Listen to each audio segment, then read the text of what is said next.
Good morning, students. Today we are going to read our sixth chapter, Democratic Republic of Congo. In this chapter, we will read about the location, climate, and vegetation of Congo, wildlife, agriculture and industry, life of people, transport, and language. First, we will read about the location of the Democratic Republic of Congo. We can also say DRC. It is the short form of Democratic Republic of Congo.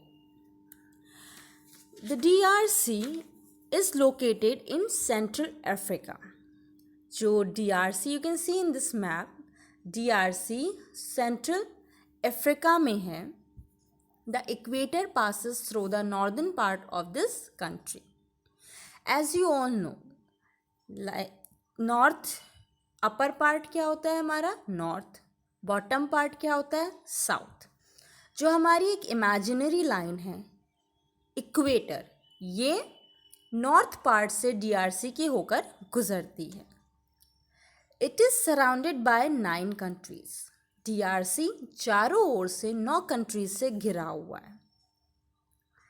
Congo in the west, Central African Republic and Sudan in the north, Uganda, Rwanda, Burundi and Tanzania in the east, Zambia and Angola in the south. These are the countries which is located near the DRC. Congo is the biggest and important river of this country. Congo, ये आप इस picture में देख सकते हैं, ये एक river है जो कॉन्गो रिवर, इस नदी का नाम है कॉन्गो. ये डीआरसी की सबसे इम्पॉर्टेंट और सबसे लंबी नदी है. A major part of DRC lies in the basin of Congo river. DRC का बहुत मेजर हिस्सा है जो कि आसपास रिवर के रहता है. Congo river is second longest river in Africa. Congo river Africa की, पूरा जो एक कॉन्टिनेंट है अफ्रीका की, सबसे लॉन्गेस्ट रिवर है. This river basin is vast low lying area. ये इसका रिवर जो बेसिन है, इसका नदी की घाटी है, वो सबसे बड़ी लो लाइंग एरिया है. This river is popularly known as the highway of central Africa. इस नदी को हाईवे भी कहा जाता है सेंट्रल अफ्रीका का. Congo river basin is surrounded by mountains and plateaus. Congo river चारों ओर से माउंटेन्स और प्लेट्यूज से घिरी हुई है. Rwenzori mountains lies in the north eastern side. Rwenzori mountains ये एक माउंटेन रेंज है जो नॉर्थ ईस्ट साइड से उसने रिवर को घेर रखा है. और इसमें सबसे हाईएस्ट पीक है माउंट मार्गरीटा. ये रुवेंजोरी माउंटेन्स की सबसे हाईएस्ट पीक है. The country has 4 major lakes. इस कंट्री में 4 मेजर लेक्स भी हैं. That is Albert, Kivu, Edward and Tanganyika. These are the 4 major lakes. The river enters the Atlantic Ocean near Matadi, which is the important port of the country. जो river है वो Atlantic ocean से जाकर मिलती है मातादी port से. Kinshasa is the capital of democratic Republic of Congo. इस country की किंशासा नाम की एक कैपिटल है. लाइक इंडिया की कैपिटल क्या है? Delhi. Same as Democratic Republic of Congo की कैपिटल है Kinshasa. Okay, now we will read about the climate. Being near the equator, the climate in the most part of the Democratic Republic of Congo is very hot throughout the year. As you all know, equator पर सन की रोशनी बिल्कुल सीधी पड़ती है. That's why equator पर जो भी country, जो भी प्लेस होता है वो थ्रू आउट द ईयर बहुत गर्म रहता है. Just because Democratic Republic of Congo, it is also located near the equator. That's why it is very hot throughout the year. The evaporation of water due to the high temperature during the day makes the humidity very high. जब गर्मी बहुत ज़्यादा होती है तो water बहुत ज़्यादा तेज़ी से इवेपोरेट होता है, भाप बनता है, इसीलिए दिन में यहाँ पर बहुत ज़्यादा ह्यूमिडिटी होती है.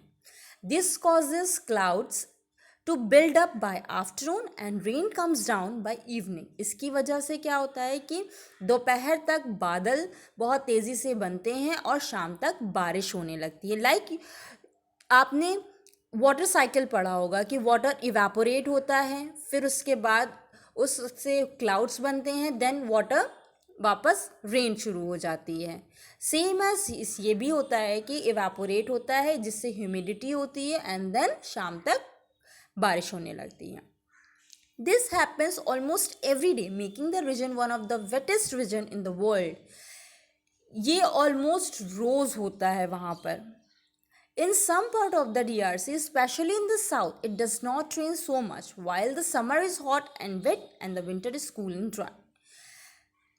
DRC के कुछ हिस्से ऐसे हैं, मोस्टली साउथ पार्ट, जहाँ पर क्योंकि जो इक्वेटर है वो तो नॉर्थ पार्ट से होके गुजरती है, बट जो साउथ पार्ट है वो इक्वेटर से थोड़ा दूर होता है. दैट्स वाई वहाँ पर इवापोरेशन उतनी ज़्यादा नहीं होती, इसलिए वहाँ पर बारिश भी उतनी ज़्यादा नहीं होती.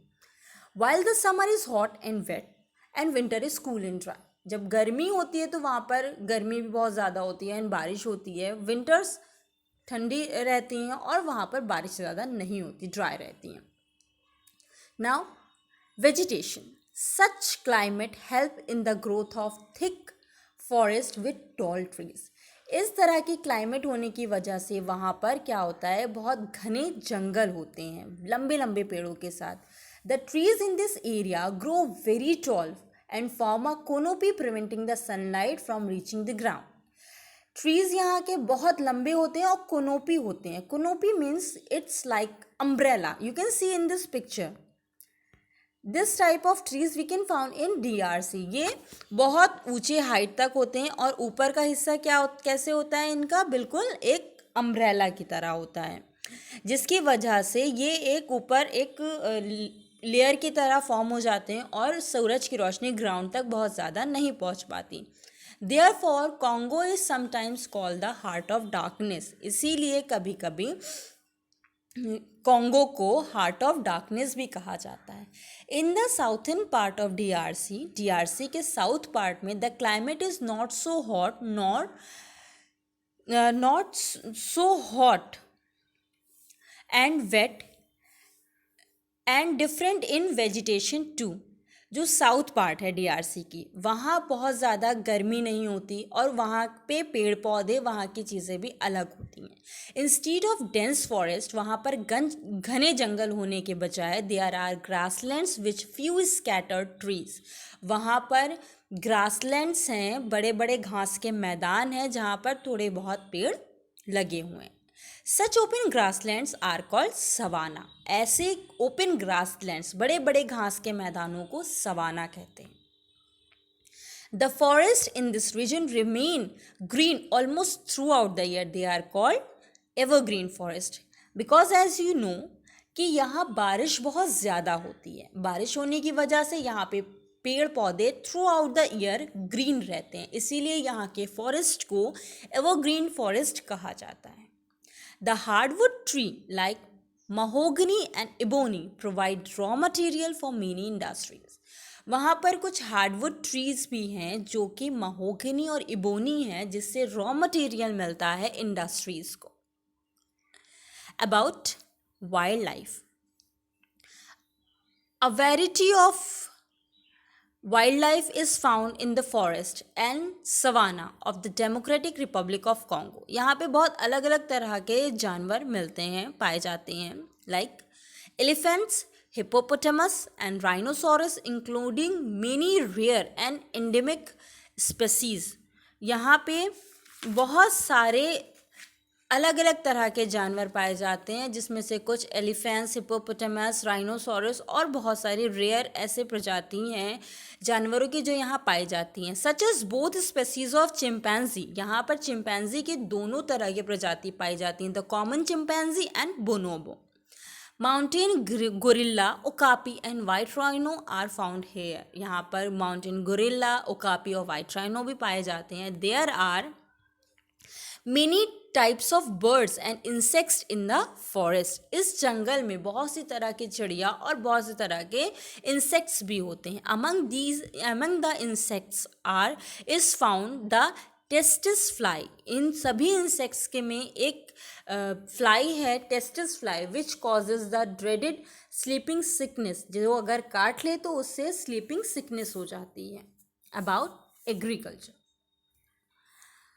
Farming is done on a large scale. यहाँ बहुत ज़्यादा तादाद में किसानी की जाती है, खेती की जाती है।